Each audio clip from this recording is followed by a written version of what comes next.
It's very important to keep the fluids up, so I'm trying to do that as well as I possibly can. I think they mean ice water. Yeah. Oh, really? You're a Sydney-sider, aren't you? Yeah, I am. Sydney does have great designers, but Melbourne is the home of Australian fashion. I love it. I love the atmosphere. It's incredible. I must admit, I would like to be touching the horses. If you have, like me, a body that is more or less like a garbage sack full of yogurt, just flopping around, there's not really anything that fashion can do to help you. Thanks a lot, Kathy. Thanks for having me.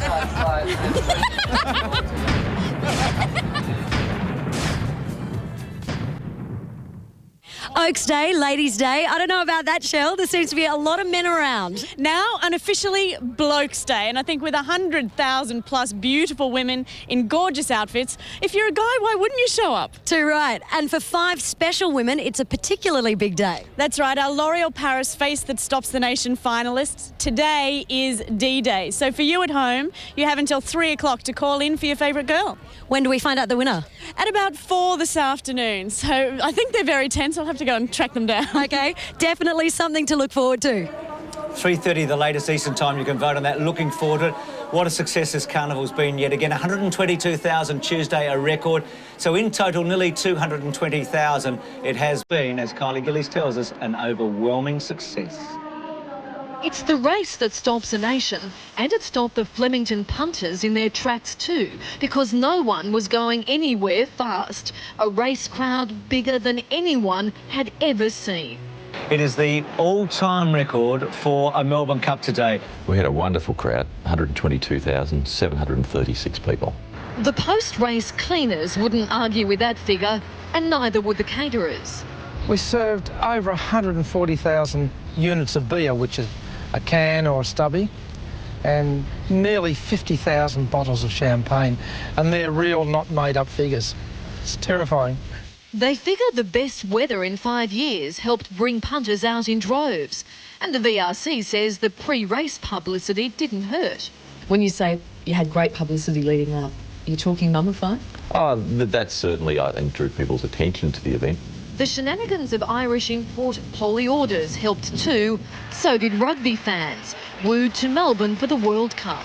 I think the young people, with all respects to the young people, have realised that this is a terrific event.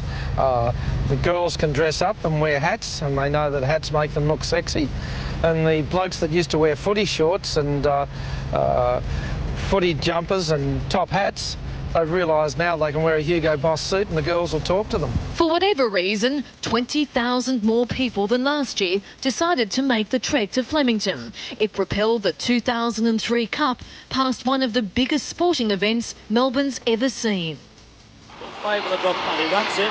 Oh, it looks pretty good. Oh, yes. There's the sausage roll. The 1970 grand final between Carlton and Collingwood has been a benchmark. 121,696 saw Carlton win on that day.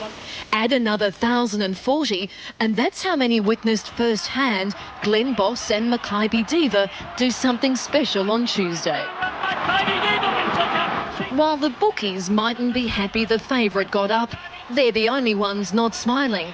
The Victoria Racing Club laughing all the way to the bank. You're not going to tell me how much money Express made for the VRC? We haven't stopped counting it yet.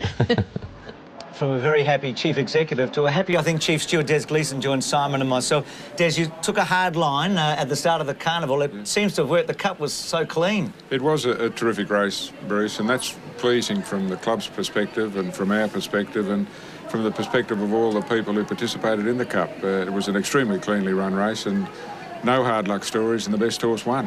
There was a hard luck story in the opening event on Cup Day. We had the protest, which was subsequently upheld. Some of the shots were just fabulous. I mean, the shot from above was very graphic, wasn't it? It's a tremendous shot, and why it's so much better this year and last year it was first introduced is that because the helicopter follows the field, so it's always directly above the field.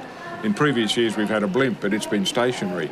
But here it was really graphic coverage of the incident, and clearly it shows there that Darren Gauchi's mount was getting out, it made contact with Danny Nicklick's mount and then continued on out and hampered Nashua Willer's mount further. And in rating and protest hearings, it wasn't one of the more difficult decisions that we had to decide on in upholding that protest. But that graphic coverage there certainly assisted us. Also gives the public a great view of what's happening when a jockey's riding a horse. They weigh 1,000 pounds of horse flesh, going 41 miles per hour, and look how tight they're racing. Yes, it does. It certainly added a new dimension, hasn't it, to televising of races. Des, you mentioned Danny Nikolic. That appeal or that situation continues tomorrow, his case. With Mummify's illness, does that change things much from your point of view?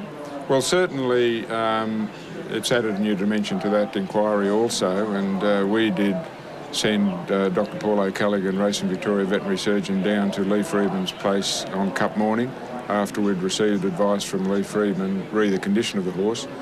He examined the horse and took blood samples, and those samples are currently being analysed. So we need to now revisit all the evidence that's been tendered in relation to the inquiry, particularly the veterinary evidence, and that inquiry resumes at 1:30 tomorrow. And I believe also the ownership situation. Is it true that you're talking to John O'Neill, who's, I guess, the spokesman for the owners, just read the ownership? Because it was discovered, a bit embarrassingly, I think, through it all, that there was a silent partner in this horse. Yes, that was an unusual twist to the inquiry when we established that there was an undisclosed owner, and that can't happen under the rules of racing, so we've asked them to clarify it further, and I believe there'll be some more information in relation to the ownership forthcoming tomorrow. And what about the request from Danny Nikolic? Des, after the elevated temperature on Cup morning on the Tuesday, has Danny asked anything specific? I'll get that out. Specific? Yeah, thanks, Bruce. What he needs after the elevated temperature from Saturday? No, we'll have all the veterinary evidence that was presented during the course of the inquiry, plus additional results of blood samples that were taken from the horse. And I've advised Danny that all that information will be made available at the inquiry tomorrow. Des, you better go because the horses are in the mounting yard. Thanks for coming in once again. Thanks, Bruce. And Thanks, good luck for the rest of the day. Thank you. Here are the totes for the second. British Ensign at $14. Now, Cape Kennedy's getting out a little bit, out to $1.60 from $1.40, but still a heavy favourite. Mythological at $12.20. College Crest into $11. Umbula at $18. Carnegie Pop's big odds at $40. Shinkansen, who was second at Geelong, is at $26 behind Cape Kennedy. Readiness at $72, Kalele at $38, and May the Horse Be With You, Be Fast, I should say. That was a stablemate, May the Horse Be With You.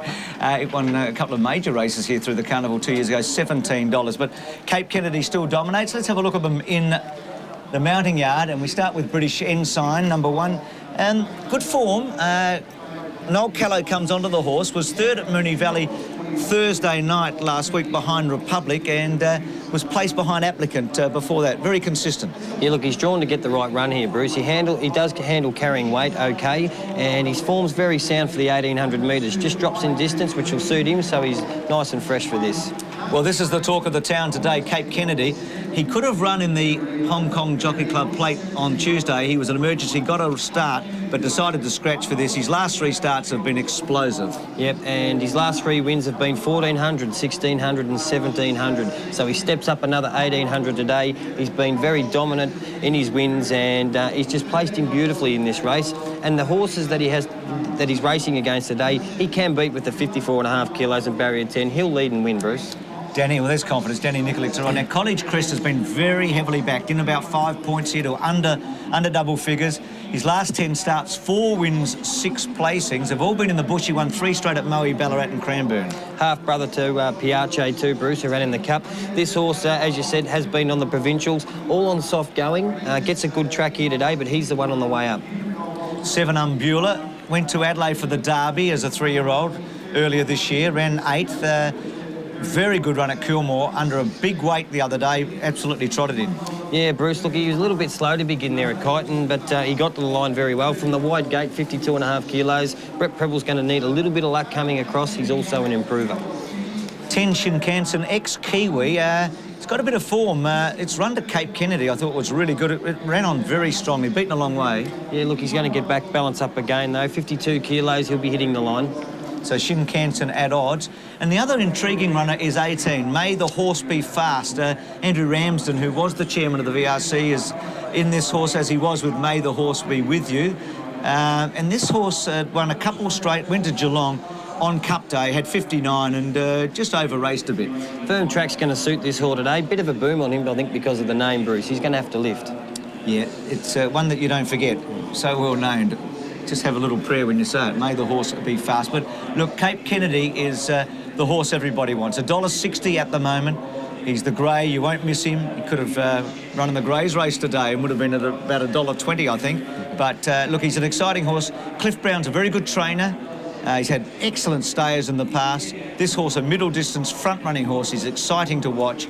His last 3 wins have been at Werribee, Cranbourne, Geelong. As Simon indicated, the good thing, 1,400, 1,600, 1,700 goes to 1,800 a day. It does look perfect. He's a lovely, relaxed type, as you can see him walking around the mounting down there. He handles the race day pressure very well. He's very adaptable too, Bruce. And I said earlier that he'll lead and he'll dominate. Look, he's a horse you just keep out of trouble, put him up in the front there, and he just seems to have a class above him. And I think, he'll win nice and easy today. Well, let's hope that you're right for all those that have invested at the short odds. So the story from the betting ring is that College Crest has been heavily backed. Cape Kennedy still runs very short, but Mythological also, we're being told. John Hawkes, Darren Beedman combination. Number 5 here, Mythological, has some support. Was third behind Cablamo last start, and that's good odds. So there it is, Mythological, number 5. Now, Cablamo won the race that Cape Kennedy was going to run in on Tuesday, so this horse, I think, ran third on Australian Cup Day behind Thurman here as well. This horse goes very well the Melbourne way. I like the fact that Johnny Hawkes took him to Eagle Farm on May the 3rd, and he ran behind a horse called True Glow, who was placed second at Group 1 Company first up in the Manikato Stakes. He's got an opinion of this horse. He's fitter now. He'll race up on the speed. You watch Darren Beedman go forward from barrier 12. Well, let's get it almost from the horse's mouth as we go down to Peter Donegan. Wayne Hawkes, Mythological. Last couple of runs in Sydney indicated that this horse is not far away from a win. Yeah, he's been about the mark, Pete, but unfortunately just joined a bit of a bad barrier, so we're going to have to go forward and hopefully we can try and slot in somewhere. But he's been to Melbourne before and he races well down here.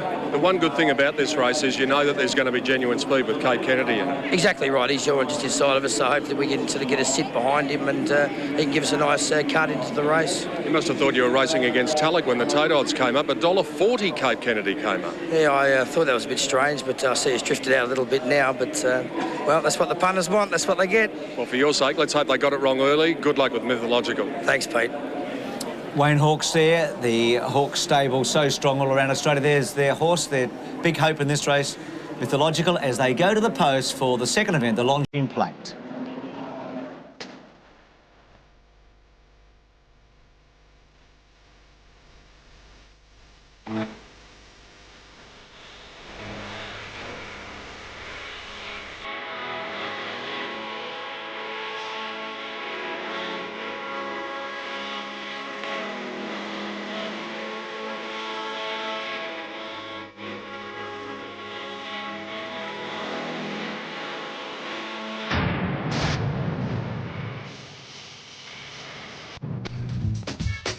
They had the Gardeners and most of us worried, but look at the Flemington Roses now. They're absolutely stunning. The heat and sunshine on Melbourne Cup Day was just what they needed to blossom. Most of the 14,000 roses are out and smelling sweet, and I tell you what, I can't think of a more appropriate day for it to happen than today on Ladies' Day. As we go over to the start here, John Letts behind the barrier on his very famous little horse Banjo. And John, how's Banjo been travelling over the last 3 days? I believe he's got some fans out there yet again. Oh, Bruce, look, honestly, just down here by about the 2,000 or about the 2,100 metre, there is some of the corporate tents there, and the other on Tuesday actually there was a young lass who gave him an apple on the way round to the barrier when I pulled up there.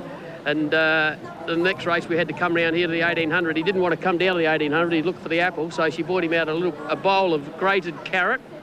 And he was just around there. We just pulled up at the gate there. He didn't want to come round to the barrier, actually. He says, just reward me before I go. And there was a lady, give him a glass of champagne. But the 14,000 roses, Bruce, I think he's eaten 500 of them. Oh, he's a wonderful little horse and such a part of the carnivals over the years, both with 10 and now with 7, John. And Cape Kennedy, we all want to know, how's he look? We're looking at him right now. He's an odds-on favourite. Yeah, he looks terrific, Bruce. He really does, and I think he's definitely the horse to beat. Very, very relaxed. Danny Nicolette going for a winner on this horse today on Cape Kennedy. It's drawn out a little bit at 10, but being a grey horse, you know, sometimes they're always hard to pick how they look, but this horse is a very, very relaxed horse. I think he's got the goods. I think he's the one that they all have to beat in the race. Another horse I did like in the race, Bruce, actually looking at it, I don't know what the betting was, a horse called Gobi to be ridden by Glenn Voss. Gee, this horse looks very relaxed as well. But from over here, I would say number 4, Cape Kennedy, would get the pick. Gobi's trained by Guy Walter. It's big value, if you like it. Speaking of value, Pat, Mythological, I believe, continues to be pretty tight in the ring.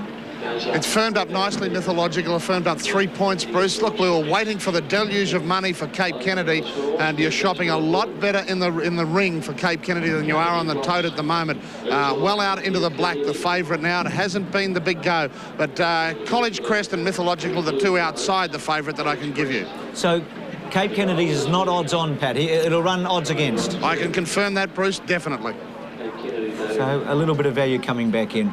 Simon, you remain confident. Let's see what happens. Cape Kennedy, straight to the front. First one home. We're about to find out as Greg Miles joins us for the second on Crown Oaks Day, the Longines Plate. And to move in. Gobi, the one that they work on at the moment, and there's the favourite going in, Cape Kennedy. He's won his last 3. He's not looked like getting beaten in any of them.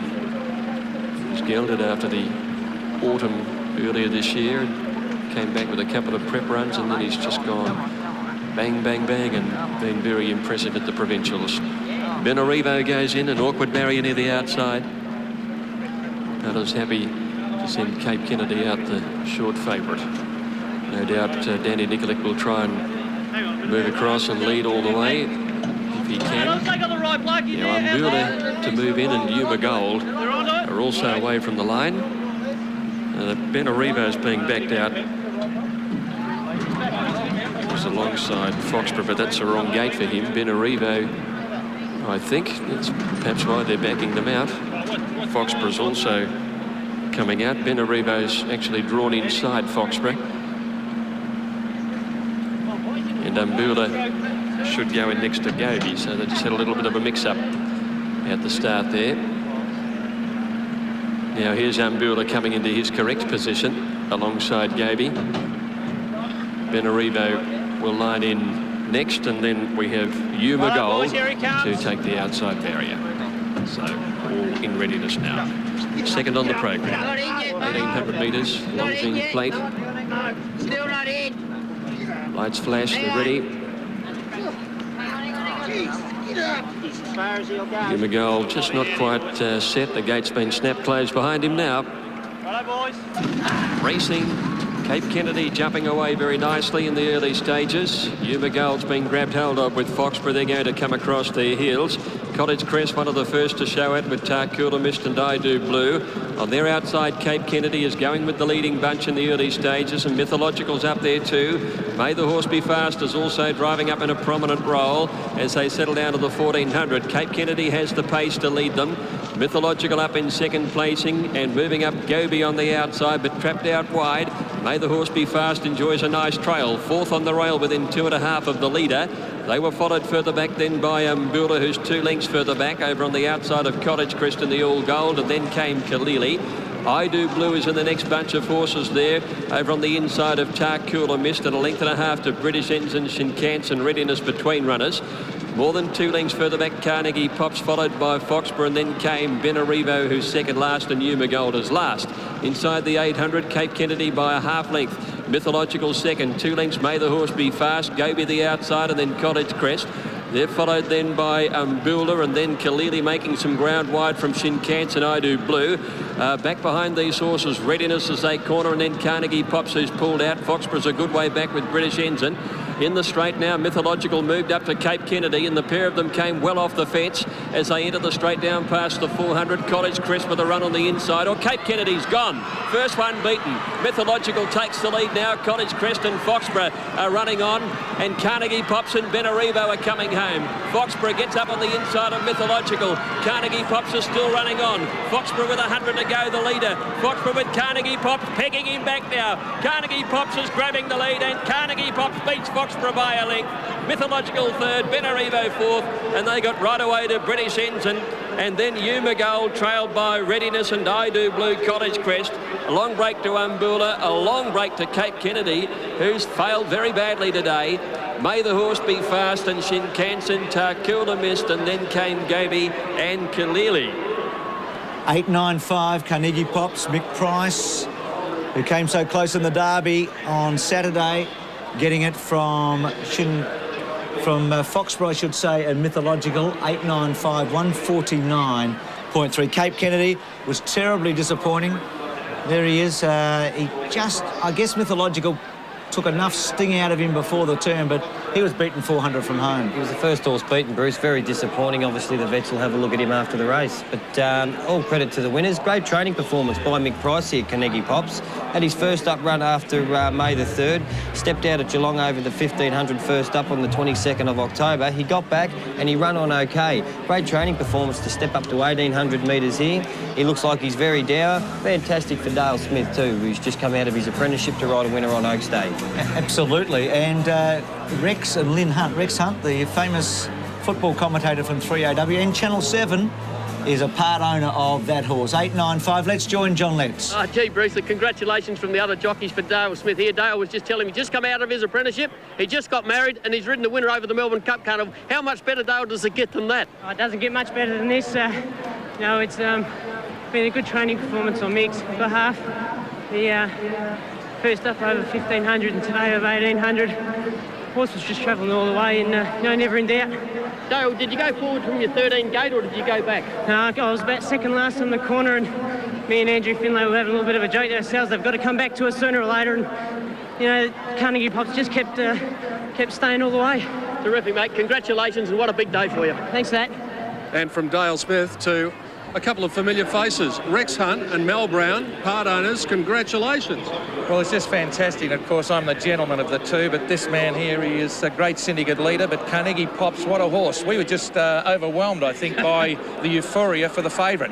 And we just thought our horse can't win, but you just saw him hit the line. He'll win a much better race than this. Surely you were much more confident than that, Mel. No, I've had a bet on him every start, and after I was told last week that I knocked back Mummified to buy him, I was a little bit depressed, so I didn't have a bet. But no, I was terrific. Dale Smith rides him so well.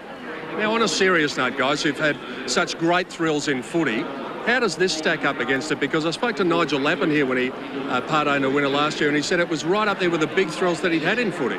Mel and I had an interest in a horse called Party Boy, which was Jern's first throw, and we won the Tassie Derby. We came back for the St Leger, and there was 10 inches of rain. Big Pat went on and won it, and won in Adelaide and won here Saturday. We thought Party Boy was that one, but Carnegie Pops has given us a good thrill, but there'll be a better race for us, Malcolm. Oh, look, we were thrilled a bit. So Mick Price, to his credit, he thought he might be one run short, and he said he was going very well. So we're thrilled. We just hope we can go one bigger than now and end up this time next year in maybe the Melbourne Cup or something like that. Congratulations. We'll give you the Channel 7 fee. You get nothing. You're under contract. Can I just say one thing? I've never had to wear that amount of makeup when I'm on Channel Rex, mate. You want to see, I tell you what, you need a facelift. Well, when you've got this little material to work with, you've got to do something. Well done, Rexy. It's a nice run. Thanks a lot, Pete.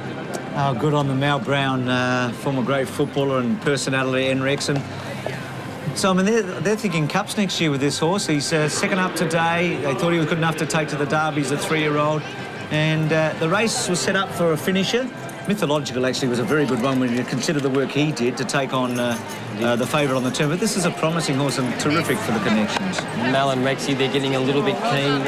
Obviously, the flowers, the roses have got to him wanting to come back for the Melbourne Cup next year, but you never know. He's with a fantastic trainer. Interesting to say they knocked back Mummified at the sales and thought this horse is a better type, so we never know. He could be back. Great for this little man here, Dale Smith. He just got married, as you heard, and to ride a winner like this, fantastic. And I couldn't help but notice they were having a chat together at about the half mile, he said, talking to Johnny Letts, coming back to Andrew Finlay, another jockey in the race, just saying that, geez, they've got to come back to us. I think we'll run on here, and here you go. He's popped up on one. We do have a chat to one another every now and then during the race, Bruce. Well, Maccabi Diva won during this carnival last year, and she came back, didn't she, this year? So who knows? Carnegie Pops might be one for 2004. Really put it up there really hard. And I was really happy with the horse.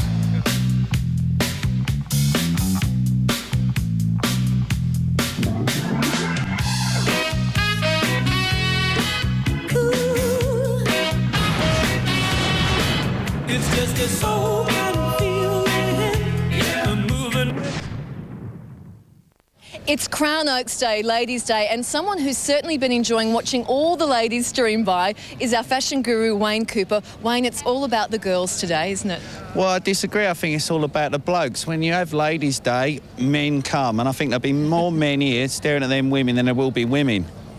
You've got the pink on today. Is that in honour of the girls? Because you've got an important job to do today, haven't you? That's right. I'm wearing shell pink today with a tie to match, and it matches my little rose here. So it's beautiful. We're all giving the ladies a good, G up, and it's a big important day because we've got the grand final of the Maya Fashions on the field. So we're going to see the winners of the best outfit, and we're going to see the winners of the best hat. So let's hope the judges get it right. Just quickly, I'm interested to know if the girls have been running away when they see you heading towards them with a camera.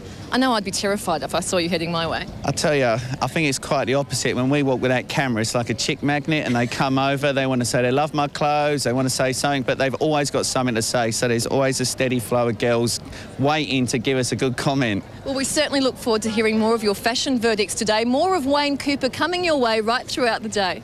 Thanks. Looking forward to that. And Carnegie Pops, the winner of the second today, a length and a half by 3/4 the Longines Plate. Rex Hunt, Mal Brown, part owners, $37.30 and $8.20. Foxborough, $12.90. Mythological at $2.40. The Quinella was big, $544. Look at the trifecta, 10,000 in Victoria, 16,000 in New South Wales, and in Queensland, South Australia and the Northern Territory, 15,000, and a massive exacta as well. Peter Donegan tells me that Cape Kennedy's trainer, Cliff Brown, said the horse pulled up OK. No excuses. Let's go down and join Jim Wilson for the presentation after the Longines Plate. Ladies and gentlemen, race 2 on Crown Oaks Day is the Longines Plate. And it gives me great pleasure assisting in the presentation is Mr. Pina Barnett, committee member for the Victoria Racing Club, and Mr. Claude Jernin, the Regional Sales Director for Longines, to make the presentation to our winner of the Longines Plate. Thank you very much, VC Chairman, Committee, ladies and gentlemen. It is with great pleasure that I present the Longines Plate. Today is a spectacular day, and Longines Switzerland is proud to be the official watch of the 2003 Melbourne Cup Carnival. Longines is a watch brand synonymous with luxury, elegance and precision timekeeping. For over 170 years, Longines has had an unparalleled range of elegant timepieces to suit the most discerning watch wearer. And now I would like to thank and congratulate first the horse, and second, I would like to introduce Rex Hunt on the behalf of the winning connection. Congratulations.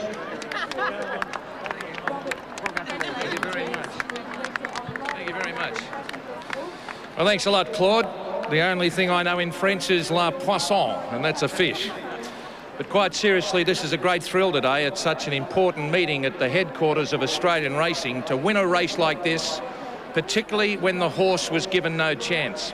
And this is one thing in life you must always remember. While there's life, there's hope. And I can tell you what, we've got a beautiful little horse here in Carnegie Pops, and Mick Price and his staff have got him to an absolute tee, and he's going to win a better race than this. But congratulations also to Dale Smith. Dale Smith mightn't be in the headlines every week as a jockey, but he understands this horse, and today proved that he's a great jockey, and we really salute him. On behalf of the owners, thank you very much. Congratulations, Rex, and his wife Lynn, who we saw when the horses came back, and also to